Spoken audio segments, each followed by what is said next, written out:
오늘 역대상의 말씀은 여호사밧이 왕이 되는 사건입니다. 여호사밧이 왕이 되어서 다윗의 길로 행함으로 그에게 엄청난 하나님의 역사가 일어났다. 하나님이 그와 함께 하셨다라는 말씀이 증거됩니다. 그래서 17장 3절 말씀에 보면은 우리 다 같이 한번 읽겠습니다. 시작. 여호와께서 여호사밧과 함께 하셨으니 이는 그가 그의 조상 다윗의 처음 길로 행하여 바알들에게 구하지 아니하고. 네, 여호사밧이 누구의 길로 갔어요? 다윗의 처음 길로 갔다.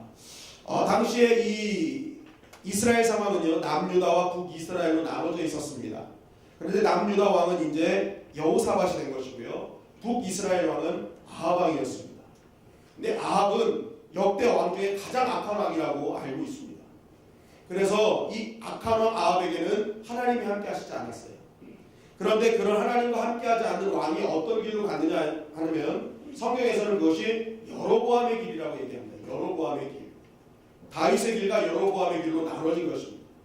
그러니까 우리가 신앙생활을 할 때는 두 가지 길이 있는 거예요. 다윗의 길로 갈 것이냐, 여로보암의 길로 갈 것이냐. 그래서 오늘 그 말씀이 쭉 나온 거예요. 다윗의 길로 가는 여호사밧에게 하나님이 함께 하신 것처럼 우리 역시도 다윗의 길로 가야 되는데, 그렇다면 여기서 퀘스천이 있었습니다. 다윗의 길은 뭐고 여로보암의 길은 뭐냐. 제가 그 퀘스천을 가졌거든요. 그러다 보니까 이 말씀을 쭉 계속 묵상하다 보니까 오늘 본문의 18장 6절 7절 말씀이 저를 딱 이게 다윗의 길과 여로보암의 결정적인 차이구나라는 것을 깨닫게 되었습니다. 우리 교도하시겠습니다. 여호사밧이 이르되 이외에 우리가 물을 만한 여호와의 선지자가 여기 있지 아니하나이까 하니.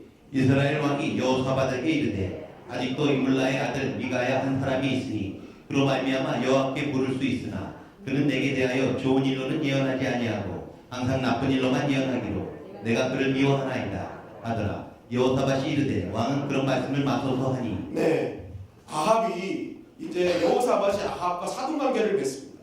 그래가지고 이제 아합이 여호사밧에게 찾아와서 길르앗 라못을 같이 무찌르자 얘기합니다. 이 길르앗 라못이 예전에 이스라엘 땅이었는데 지금 아람 땅으로 넘어갔거든요. 그러니까 아람 민족이랑 싸우자는 것입니다. 그런데 이제 이 말을 듣고 여호사밧이 생각합니다. 아합 왕이요, 이거는 우리가 선택할 문제가 아니라 하나님의 뜻이 어디인지 알아봐야 됩니다라고 얘기를 하는 거예요. 그래가지고 이제 이 아합이 북이스라엘의 400명 선지자를 부릅니다. 물론 다 가짜 선지자예요. 왕의 비유만 맞추는 선지자입니다. 그래가지고 이제 물어봤더니 400명 전부가 아합의 왕대로 말대로 하세요 한 거예요. 그런데 여호사밧이 생각할 때 이게 아닌 거예요. 어떻게 400명 중에 한 명도 다른 얘기를 안 하냐, 이게 이상한 거 아니냐 해가지고 혹시 다른 선지자 없습니까? 물어봅니다. 그때 이제 아합 왕이 얘기를 하는 거예요. 내가 한 명이 있는데 사실 이 사람은 잘 말할 텐데 내가 좀 싫어한다.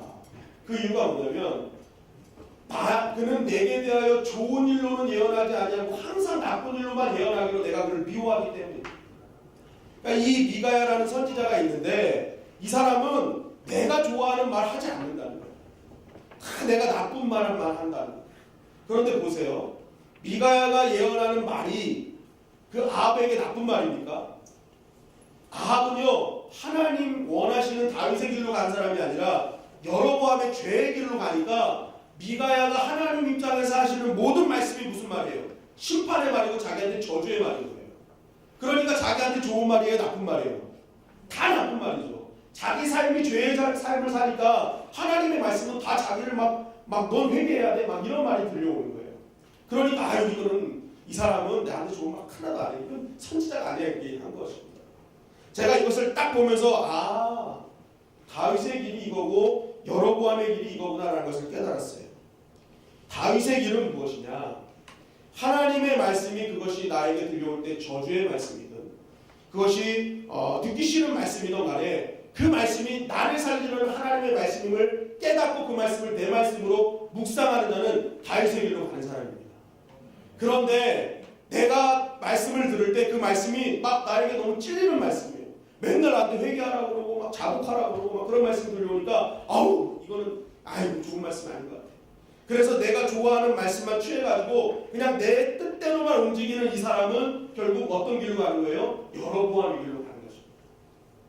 그러니까 우리가 다윗의 길로 가는 사람은 어떤 사람이냐? 모든 말씀이 하나님의 말씀을 믿고 그 말씀을 순종하며 나아가는 사람, 그 사람이 바로 다윗의 길로 가는 사람인 것입니다. 심판의 말씀이 지금 당장은 나를 막 죄를 막 들춰내고 막 나를 힘들게 하는 말씀일 것 같지만 실상은 나를 사랑하시고 나를 살리시려는 하나님의 말씀임을 우리는 믿어야 될 줄 믿습니다.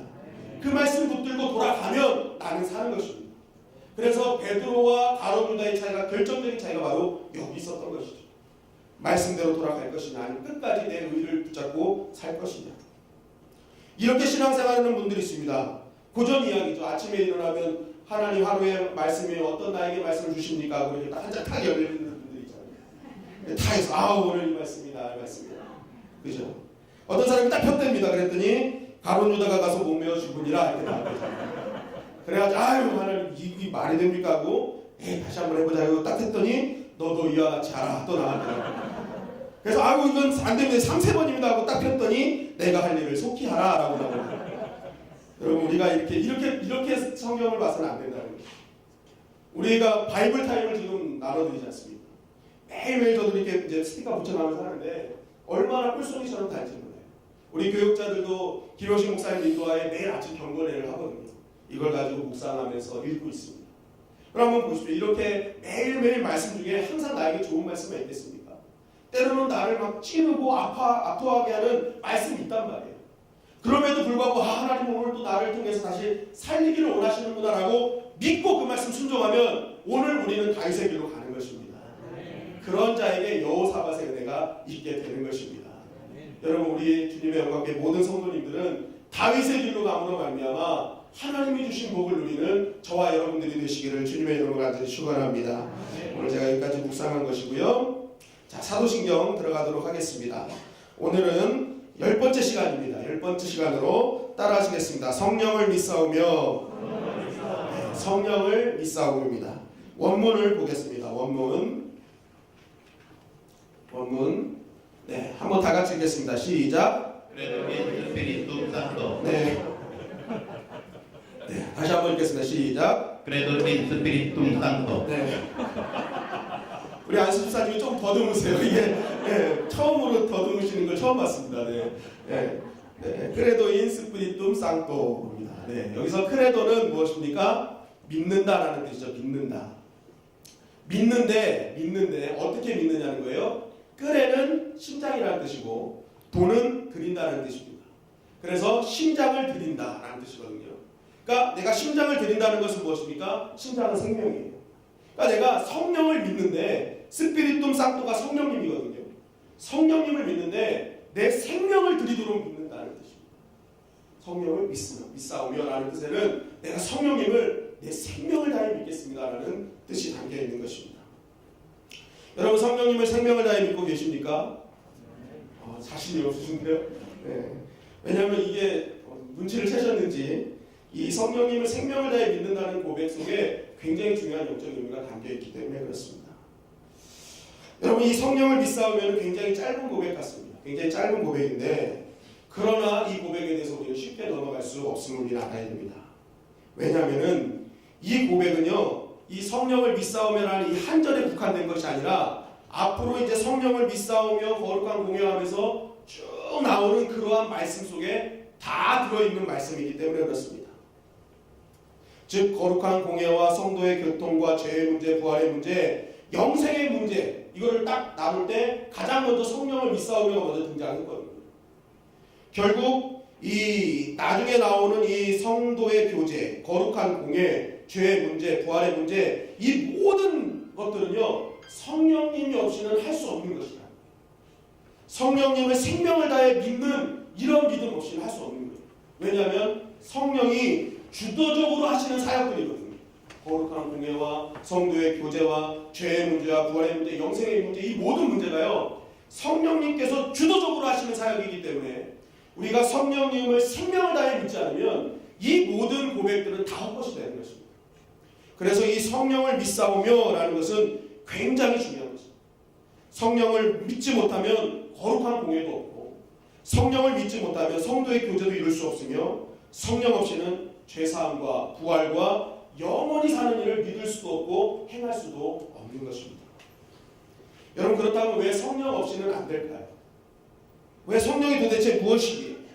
성령이 얼마나 중요한 것이기에 왜 사도신경 앞에 이 성령을 믿사오를 붙여놨을까? 그래서 오늘은 성령님의 본질에 대해서 말씀드리고자 합니다.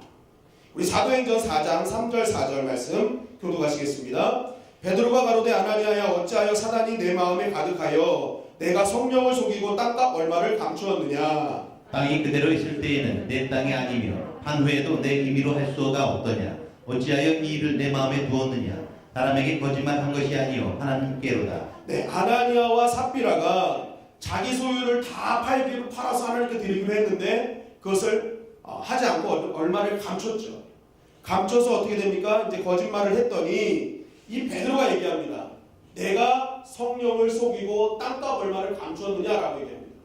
그러니까 누굴 속인 거예요? 성령님을 속였다 라고 얘기하는데 4절 하반절에 가니까 무엇입니까? 사람에게 거짓말한 것이 아니요 하나님께로다 라고 얘기합니다. 즉 이 베드로가 처음에는 성령을 속였는데 그 성령님이 누구냐? 바로 너희는 하나님을 속인 거다 얘기합니다. 그러니까 성령님과 하나님을 동일시하고 있는 것입니다.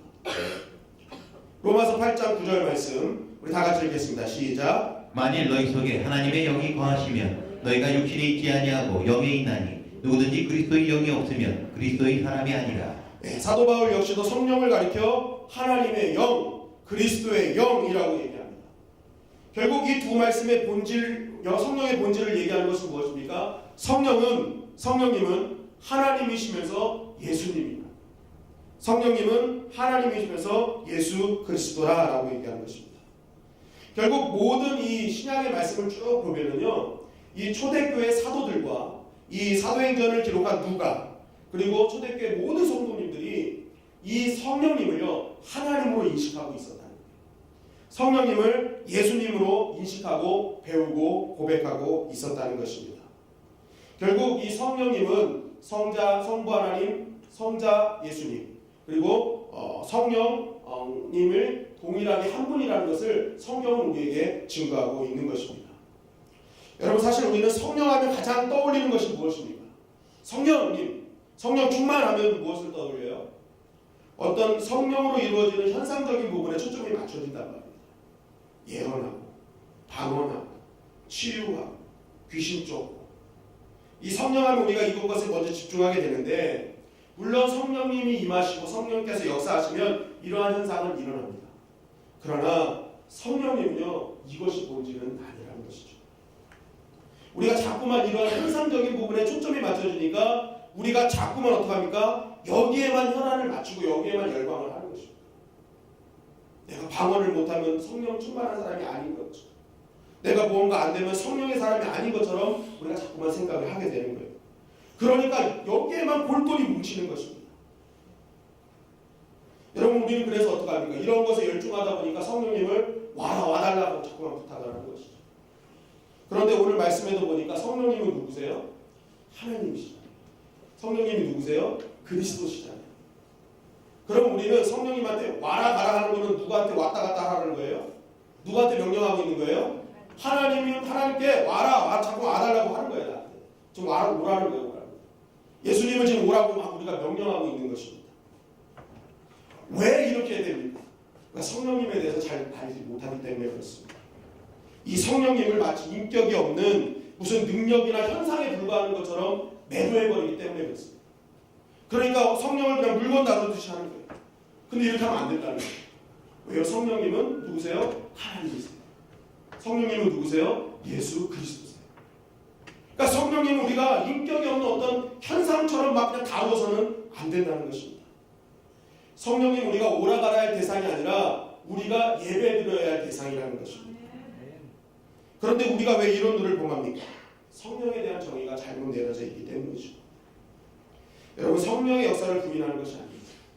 그러나 본질은 아니라는 것이죠. 여러분 우리가 알고 있는 성령의 현상들, 표적들 우리가 잘 알고 있지 않습니까? 방언, 귀신 쫓고 병 고치고.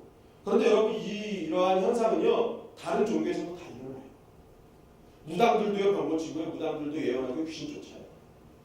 그런 분들도 성령 충만한 것입니다. 어떤 집회에 가면요 이빨 아말감한 걸 금이빨로 만들어준대요. 여러분 혹시 금이 필요하신 분들은 그 집회를 가시기 바랍니다. 가시면 안 돼요. 어쨌든 그 아말감을 금밀발로 만들어준대요. 저도 예전에 이제 그게 그 어떤 사역 컨퍼런스에 속해 있던 거라 이제 사역 컨퍼런스 갔다가 저도 그 자리에 있었어요. 저도 그 자리에서 있는데 갑자기 모든 사람 잘 마셨는데 어떤 목사님 올라오시더니 이제부터 내가 집회를 하겠다는 거예요. 내가 집회를 하면 아말감이 다 금리빨이 된다는 거예요. 그래가지고 당시 너무 아까웠어요. 아말감이 제가 없었거든요. 그래서 너무 아까웠는데 어쨌든 아말감뿐만이 아니라 병도 낫고 다 난다는 거예요. 그래가지고 막 있는데 막 기도를 막 하는데 아픈 사람, 두통 있는 사람 나오래요. 두통 있는 사람. 그래서 제가 그때 두통 때문에 되게 시달렸거든요. 그래가지고 두통. 그래 내가 나가서. 근데 그 당시에는 두통이 없었는데 매일매일 수시마다 이 두통이 왔었어요. 그래가지고 이거 치유되겠구나 하고 딱 나갔어요. 나갔는데 막 기도를 하신 거예요. 그래서 자 두통 난 사람 들어가세요 하는 거예요. 그들이 막 한 반 이상이 막 쭉 들어가는 거예요. 근데 저는 났나 안 났나 모르겠는 거예요. 그래가지고 가만히 서 있었어요. 그러더니 또 막 기도를 하시는 거예요. 다 같이 막 이 아픈 사람들에서 기도를 막 기도하는 거예요. 그리고 이제 다른 사람 또 들어가라고 했더니 이제 또 그 남은 사람이 또 반 이상이 또 들어가는 거예요. 근데 저는 계속 모르겠는 거예요. 이게 났는지 안 났는지. 그래가지고 또 서 있었어요. 주변 보니까 몇 명 안 나오는 거예요. 이거 어떡하나 그런 생각하고 있었어요. 그리고 또 그 목사님 좀 당황하신 것 같아요. 다 들어가야 되는데 끝까지 서 있으니까. 그래서 또 한 번 기도합시다 하고 막 기도하는데 이제 아무래도 마음속에 목사님을 위해서라도 좀 들어가야겠다 생각이 드는 거예요. 목사님을 위해서라도 저렇게 열심히 기도하시는데 이번에 목사님을 위해서라도 들어가야지 하고 이제 딱 기도해서 난 사람 들어가세요 하는 거예요.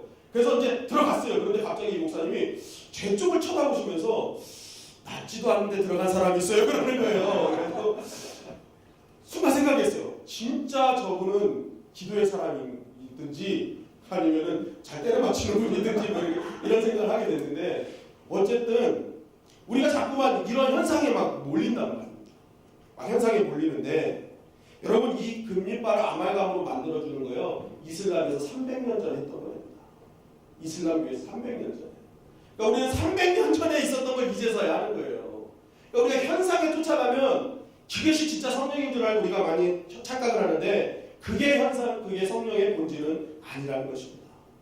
그래서 마태복음 7장 22절 23절에 보면은 우리 다 같이 읽겠습니다. 시작. 그날에 많은 사람이 나더러 이르되 주여 주여 우리가 주의 이름으로 선지자 노릇하며 주의 이름으로 귀신을 쫓아내며 주의 이름으로 많은 권능을 행하지 아니하였나이까 하리니 그때 내가 그들에게 밝히 말하되 내가 너희를 도무지 알지 못하니 불법을 행하는 자들아 내게서 떠나가라 하리라. 네, 많은 사람들이 주님의 이름으로 귀신도 쫓아냈고 많은 권능을 행했어요. 그게 성령의 역사라고 생각을 했어요. 그런데 주님이 뭐라고 하십니까? 나는 너희를 도무지 알지 못한다. 도무지 알지 못한다. 현상이 중요한 게 아니라는 것이죠. 현상이 중요한 게 아닙니다. 그렇다면 이 성령의 본질, 이 성령의 임한 자의 진정한 특징은 무엇이겠느냐는 거예요. 제가 그것을 이제부터 차근차근 말씀드리도록 하겠습니다. 예수님은 부활하신 후에 곧바로 승천하지 않으시고 40일 동안 제자들을 가르쳐 주셨어요. 그런데 무엇을 가르쳐 주셨느냐에 따라 무엇을 가르쳐 주셨느냐를 사도행전 1장 3절이 증거하고 있습니다. 사도행전 1장 3절 다 같이 읽겠습니다. 시작. 회 받으신 후에 또한 저희에게 확실한 많은 증거로 친히 하심을 나타낸다. 40일 동안 저희에게 보이시며 하나님 나라의 일을 말씀하시니라. 네, 40일 동안 저희에게 보이시며 뭘 하셨어요? 하나님 나라의 일을 하셨대요. 하나님의 나라의 일을 말씀하셨대요. 하나님의 나라의 일. 그러니까 예수님은 제자들에게 40일 동안 주구장창 가르치신 것이 하나님 나라의 일이었어요. 그렇다면 이 제자들이 예수님께 계승받아야 될 하나님의 나라의 일이 무엇인가 하는 거예요. 그것이 요한복음 6장 28절 29절에 나와 있습니다. 다 같이 읽겠습니다. 시작. 저희가 묻되 우리가 어떻게 하여야 하나님의 일을 하오리이까? 예수께서 대답하여 가라사대 하나님의 보내신 자를 믿는 것이 하나님의 일이니라 하시니. 네, 하나님의 일을 주구장창 가르치셨는데 예수님이 말씀하신 하나님의 일은 뭐예요? 하나님이 보내신 자를 믿는 것이 하나님의 일이라는 거예요. 하나님의 일. 하나님의 일은요, 믿는 거라는 거예요. 믿는 거. 우리는 어떤 액션, 막 행동을 하는 걸 하나님의 일이라고 생각하는데 주님은 전혀 다른 개념을 말씀하시는 거예요. 하나님이 원하시는 일, 그것은 하나님이 보내신 자를 믿는 것이다.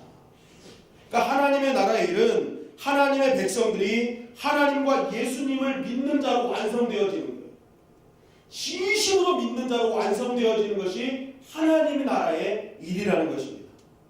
그러니까 예수님이 바로 이 일을 하고 가신 거예요. 예수님은 어떤 상황 속에서도 하나님만 믿으신 것입니다. 어떤 상황 속에서도 하나님께만 순종한 것입니다. 왜냐하면 그것이 믿음이기 때문에. 어떤 다른 것을 하는 게 아니에요. 어떤 상황 속에서도 끝까지 하나님을 믿었어요. 그게 믿음이기 때문에. 즉 어떤 상황에도 하나님과 하나님 보내신 예수님을 믿는 자, 순종하는 자, 정말 그렇게 지어져 가는 하나님의 백성이 하나님의 일을 잘하는 사람이라는 것입니다. 그런데 이 일이 쉽지 않았던 거예요.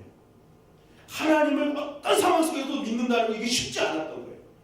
도무지 인간의 육신을 입고 오신 예수님이 도무지 그 육신의 힘으로서는 할 수 없으셨던 거예요. 그래서 예수님이 그 사역을 시작하기 전에 가장 먼저 하셨던 것이 무엇입니까? 요한에게 세례를 받으신 것입니다. 그런데 이 세례를 받았다는 게 중요한 것이 아니라 세례를 받을 때 무엇이 임하셨어요? 성령님이 임하신 거예요. 성령님이 임하셨어요. 그런데 성령님이 누구세요? 아까도 말씀드렸지만 성령님이 하나님이시다. 한마디로 예수님은 자신의 육신에 하나님으로 덧입혀지신 것입니다. 하나님의 마음과 생각과 그 사랑으로 충만해지신 것입니다.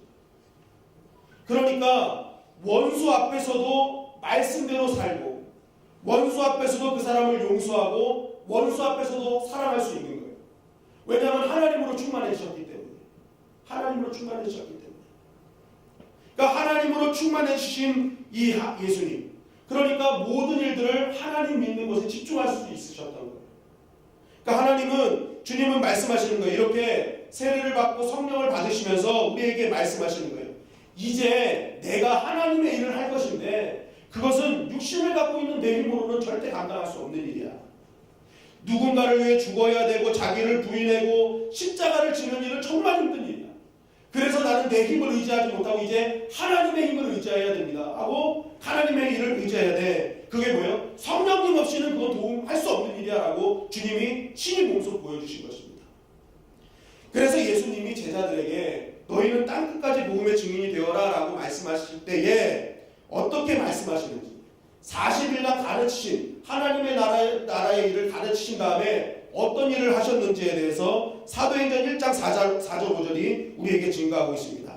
교독하시겠습니다. 사도와 같이 모이사 저에게 분부하여 가라사대 예루살렘을 떠나지 말고 내게 들은 바 아버지의 약속하신 것을 기다리라. 요한은 물로 세례를 베풀었으나 너희는 몇 날이 못되어 성령으로 세례를 받으리라 하셨느니라. 네, 40일간 하나님의 나라의 일을 설명하셨어요. 이제 너희가 나를 계승해서 하나님의 나라 일을 해야 돼. 그런데 중요한 것이 있어. 너희도 역시도 인간의 육신의 몸을 갖고 있기 때문에 너희도 너희 힘으로 이 하나님의 일을 할 수가 없어. 육신은 약하기 때문에. 그래서 너희가 도움이 필요한데 그 도움이 뭐냐? 하나님의 마음, 하나님의 위로, 하나님의 역사, 하나님의 생각을 충만해줘야 돼. 그런데 그것을 하려면 어떻게 해야 되나? 성령을 받아야 되는 거야 라고 그랬어요.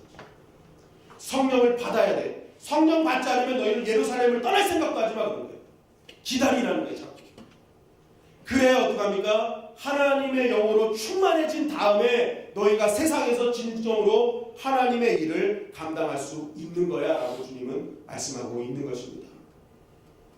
그래서 성령은 우리가 하나님의 일, 다시 말해서 하나님과 예수님만이 우리의 진정한 행복의 근원으로 온전히 믿게 하시는 일을 하시면서 하나님의 생각과 행동을 위해서 우리에게 꼭 필요한 존재임을 주님은 우리에게 말씀하고 있는 것입니다. 그래서 우리가 성령은 어떤 능력이나 권능이나 이런 걸로 오셔가지고 우리에게 신비한 체험, 어떤 방언, 예언, 신유의 은사만을 체험하게 하시는 분이 아니에요. 물론 그것도 체험하게 하십니다. 그러나 이것이 본질은 아니라는 것이죠. 진짜 본질은 무엇이냐? 성령이 우리에게 임하면 내가 그때부터 나를 부인하는 것입니다. 십자가를 지는 것이죠. 나보다 남을 낮게 여기는 것입니다. 그리고 하나님과 예수님의 은혜만을 꼭 붙들고 믿는 자로 지어져 가는 것입니다. 성령님이 임하면. 성령님이 임하면 그래서 우리의 삶을 통해 어떻게 합니까? 예수님의 사역이 이 땅에서 재현되는 것입니다. 하나님으로 충만해지니까, 하나님의 생각과 마음과 그 뜻을 가지고 살아가니까 예수님이 그것으로 충만해질 때 예수님의 사역이 막 일어나거든요. 마찬가지로 그것으로 충만한 우리를 통해서 예수님의 사역이 이 지상에서 이루어지게 되는 것입니다. 여러분, 이해가 안 되시는 분들 위해서 다른 예를 한번 들어보겠습니다. 요한복음 14장 16절에서 18절 교독하시겠습니다. 내가 아버지께 구하겠으니 그가 또 다른 보혜사를 너희에게 주사 영원토록 너희와 함께 있게 하시리니 저는 진리의 영이라 세상은 능히 저를 받지 못하나니 이는 저를 보지도 못하고 알지 못함이라. 그러나 너희는 저를 아나니 저는 너희와 함께 거하시며 또 너희 속에 계시겠습니다. 다 같이 내가 너희를 고아와 같이 버려두지 아니하고 너희에게로 오리라. 네, 예수님이 뭐라고 말씀하십니까? 또 다른 보혜사를 너희에게 보내겠다라고 말씀하십니다. 그래서 그 보혜사가 오시면 너희와 영원히 함께하고 거하면서 버려두지 않을 것이다 라고 약속을 하시는 거예요. 그러면 또 다른 보혜사가 와서 우리를 무엇을 도와주시는가? 그러기 위해서는요, 또 다른 보혜사, 이전의 보혜사가 어떤 일을 하셨는지 알아야 됩니다. 이전의 보혜사가 우리를 어떻게 도우셨는지 알면 또 다른 보혜사가 우리를 어떻게 도우시는지를 알 수 있는 것입니다. 여러분, 우리가 말씀해 보면 16절에 보면 또 다른 이라는 말이죠. 또 다른 이 말이 헬라어로 알로스라는 뜻입니다. 알로스. 따라하시겠습니다. 알로스. 알로스인데요, 이것은 구별은 되지만 똑같은 것을 가리킬 때 사용하는 단어입니다. 구별은 되는데요, 똑같은 거예요. 똑같은 거. 그러니까 또 다른 보혜사라는 말은 무엇입니까? 이전의 보혜사는 예수님이거든요. 또 다른 보혜사는 성령님이에요. 그런데 다른 것 같지만 같은 거예요. 하시는 일은 같은 거예요. 그러니까 예수님이 하신 일을 성령님도 동일하게 하시는 것이 알로스, 또 다른 보혜사라는 것입니다. 그런데 그 첫 번째 보혜사, 이 파라클레토스라는 이 보혜사가 이 땅에 오셔서 우리를 어떻게 도우셨냐는 거예요. 우리는 생각합니다. 이 땅에서 우리를 풍성하게 하시고 우리를 막 모든 소원을 다 이루어주셔도 도왔다라고 생각을 합니다. 그런데 여러분, 이것은요, 어떻게 보면 복음을 설명하기 위한 재료에 불과합니다. 진짜 예수님, 먼저 오신 보혜사가 우리를 진짜 도우신 것은요, 십자가에 못 박혀 죽으시고 우리에게 영생을 주신 것으로 도와주신 것입니다. 그게 예수님이 진정한 도움이신 거예요. 다른 게 도움이 아니에요.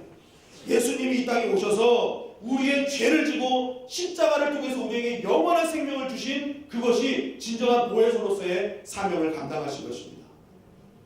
그렇다면 또 다른 보혜사이신 성령님께서 우리에게 임하시면 우리가 어떤 일을 감당할 수 있습니까? 어떤 일을 도우시는 거예요? 그분이 우리 안에 임하면요, 예수님과 똑같이 도우시는 거예요. 우리도 누군가를 위해 죽는 것입니다. 우리도 누군가를 위해서 자꾸만 긍휼의 마음을 갖고 우리가 누군가를 위해서 기도하며 죄와 악을 이기는 사람으로 변화되는 것입니다. 성령께서 그렇게 역사하시는 것입니다. 그러니까 성령은 우리가 생각하고 있는 것과 완전히 다른 것으로 우리에게 역사하는 것입니다. 예수님처럼 어떤 상황 속에서도 믿음을 유지하며 살아갈 수 있는 그 힘 있는 자로 성령님은 만들어 주시는 것입니다. 그렇기 때문에 우리가 성령을 받으면 어떻게 됩니까? 우리는 원수 앞에서도 웃을 수 있는 것입니다. 우리는 원수도 사랑하고 원수도 도와줄 수 있는 것입니다. 예수님으로 충만하기 때문에, 하나님으로 충만하기 때문에.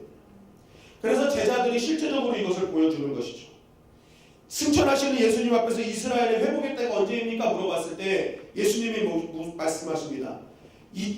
제자들의 말한 의도는 이거죠. 로마를 엎어버리고 이제 이스라엘의 회복을 하실 분은 언제입니까? 이 로마를 완전히 쓸어버리신 다음에 이스라엘 나라를 완전히 세우실 그때가 언제입니까? 하라고 얘기해요. 로마를 무너뜨려야지 이스라엘이 회복되니까. 그런데 주님은 그러한 제자들의 말에 이렇게 대답하시죠. 그런 것은 아버지의 소관이 너희가 알 바 아니요 너희는 땅끝까지 가서 내 증인이 되어라 라고 말씀하십니다. 결국 이 예수님의 말씀 속에 이런 게 있죠. 그리스도인들은 이 로마를 뒤엎는 자들이 아니라는 거예요. 성령이 충만하여 하나님의 마음을 갖고 그들을 위해 십자가를 지고 죽는 일을 감당하는 사람이 진짜 그리스도인이라는 것입니다. 그래서 근데 그게 너희 힘으로 안 되잖아. 너네 힘으로 할 수 없는 거잖아. 그래서 내가 얘기하는 거야. 성령을 받아라. 성령을 받으면 로마를 뒤집는 자가 아니라 로마를 품는 자가 될 거야 라고 말씀하시는 거죠. 결국 이 초대교회 사도들이 이것을 이해한 것입니다. 그래서 로마에 대해서 무력 대항을 하지 않았습니다. 그들은 카타콤에서 사자굴에서 끓는 기름가마 속에서 그냥 십자가를 지고 죽어버린 것입니다. 그래서요 나중에 이 콘스탄티누스 대제가 카타콤에서 꺼낸 시체가 200만 명이래요. 당시 로마인들이 100만 명이었답니다. 카타콤에서 200만이나 되는 사람이 거기서 그냥 십자가 지고 죽어버린 거예요. 로마를 품고 죽은 거예요. 그랬더니 어떻게 됩니까? 로마가 기독교에게 무너진 것입니다. 성령이 임하고 예수님의 사랑으로 품으니까 로마가 무너진 것입니다. 여러분, 나의 가정과 나의 자녀가 하나님 앞에 무릎 꿇게 할 수 있는 것은 무엇이겠습니까? 카타콤 같은 그 현장에서, 사자굴 같은 그 현장에서, 끓는 기름가마처럼 언제 터질지 모르는 그 속상한 상황에서 다시 한번 성령님을 의지하여 내가 사랑으로 품어내는 것입니다. 그러면요 거기가 무너지고, 세상이 무너지고요, 그 마음이 무너지고요, 그 완강했던 그 마음들이 완전히 무너지는 것입니다. 내 생각, 내 욕심, 내 분노를 십자가같이 죽어버리는 것입니다.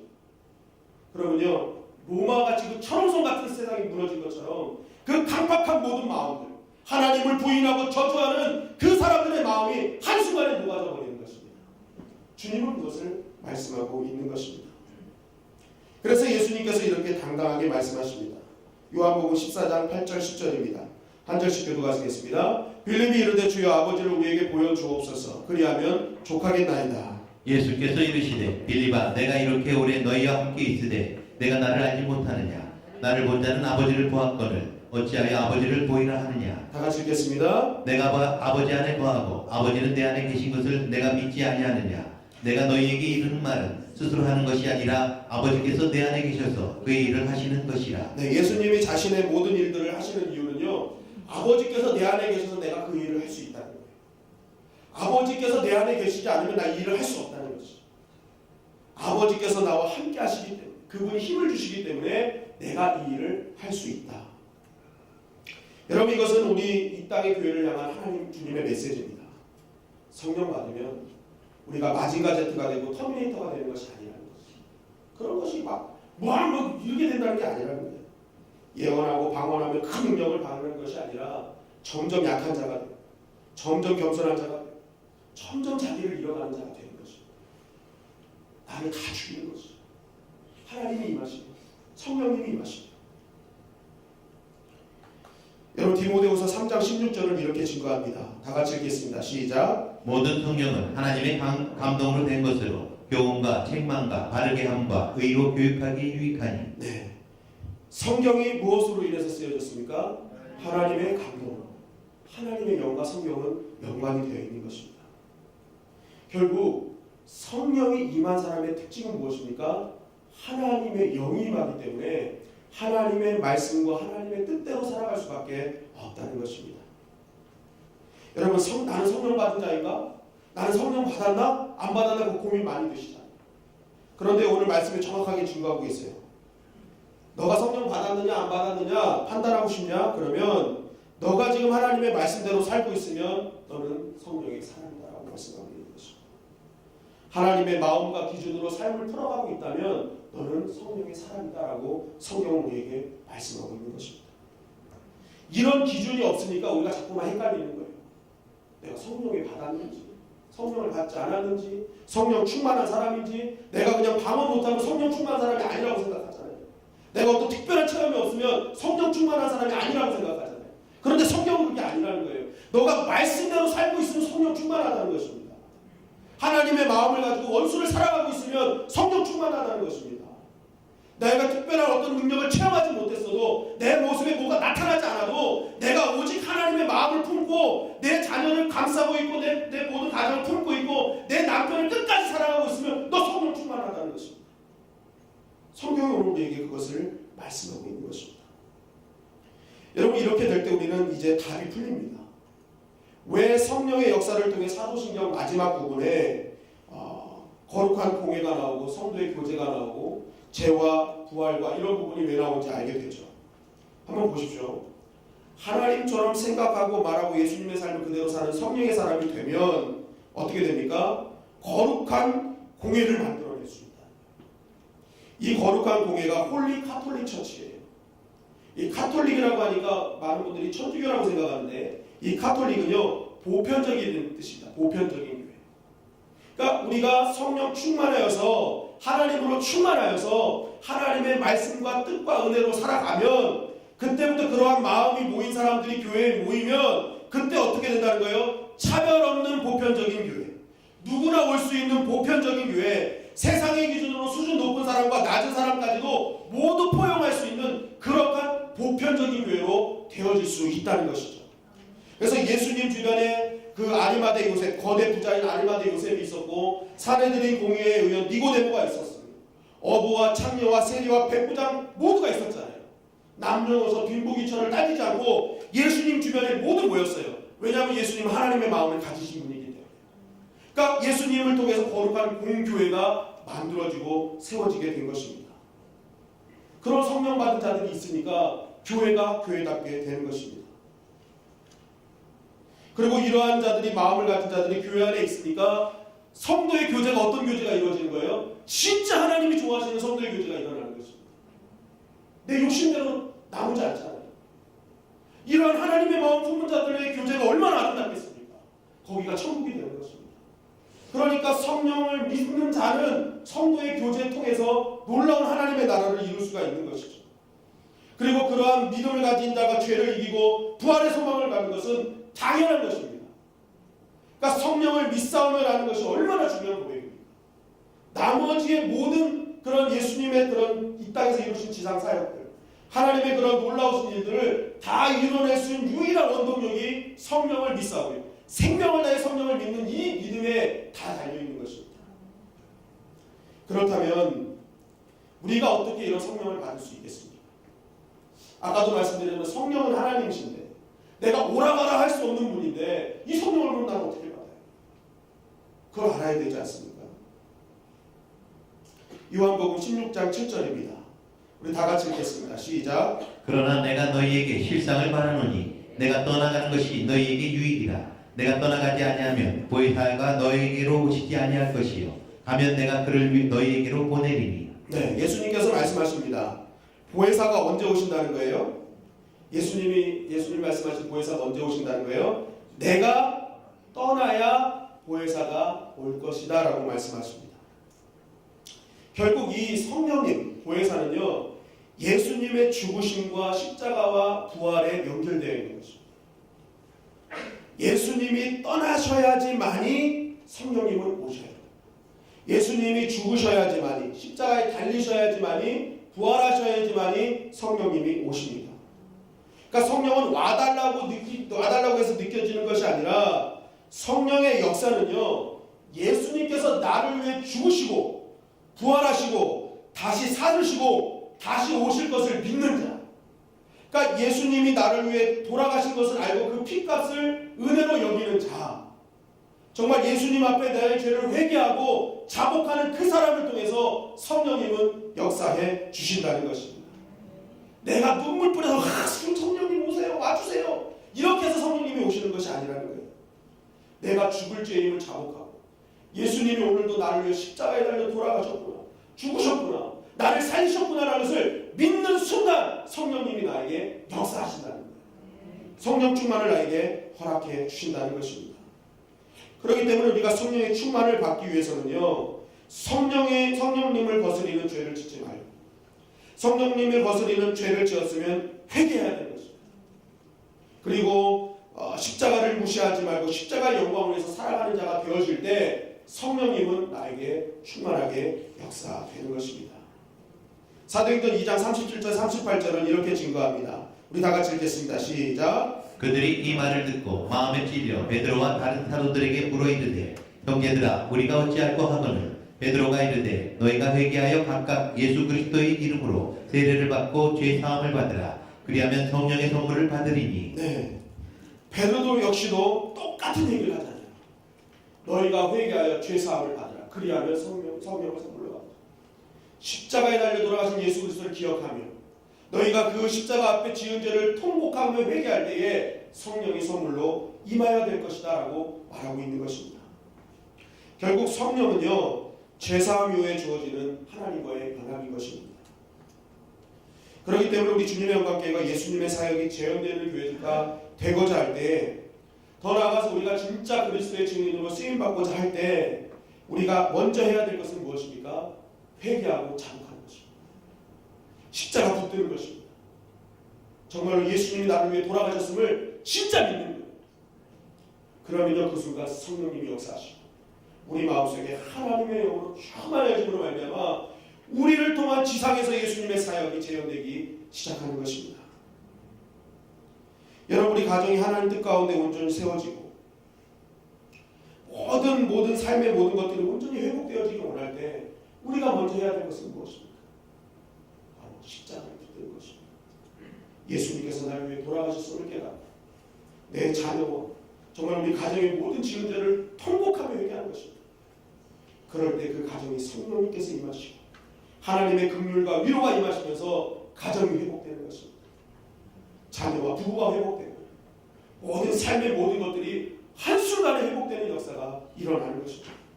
그게 하나님이십니다.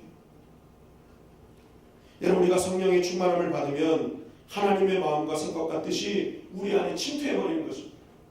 그렇기 때문에 그때 침투하는 순간 우리는 그때부터 쓰러지지 않는 자가 되는 거예요.